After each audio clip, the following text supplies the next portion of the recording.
Assalamualaikum warahmatullahi wabarakatuh. La haula wala quwata illa billahil aliyyil adim. Allahumma shalli ala sayidina Muhammadin wa ala ali sayidina Muhammad. Rabbi shrah li sadri wa yassir li amri wahlul 'uqdatam min lisani yafqahu qawli. Ya fatahu ya alim, ya fatahu ya alim, ya fatahu ya alim. Urang neraskeun deui kana hancang ngalugot matan kitab Sapinah nyata bagian hadas. Hadas teh kabagi dua. Hadas teh aya dua. Al ahdasu ari pirang-pirang hadas. Isnani eta aya dua. Asgoru tegasna kahiji hadas leutik. Wa akbaru jeung hadas gede. Janten hadas teh aya dua.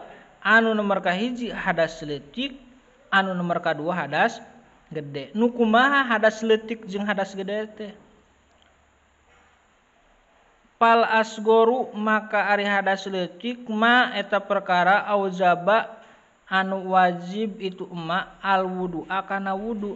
Janten ari hadas leutik mah contoh seperti urang kiih eta hadas leutik, urang hitut hadas leutik anu matak ngawajibkeun kana wudu eta ngaranna hadas leutik. Wal akbaru jeung ari ngaran hadas gede teh nyaeta ma eta perkara aujaba anu ngawajibkeun itu ma'al ghusla kana adus.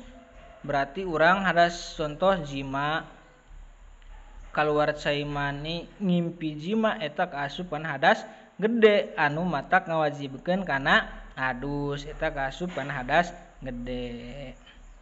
Nadomanana ari hadas kabagi dua bagian. Hadas leutik, hadas gede teu bilangan. Hadas leutik nu ngawajibkeun wuduna, hadas gede nu ngawajibkeun adusna. Sakitu we mudah-mudahan aya manfaatna. Hapunten tina sadaya kalapatanana. Wallahu alam. Wassalamualaikum warahmatullahi wabarakatuh.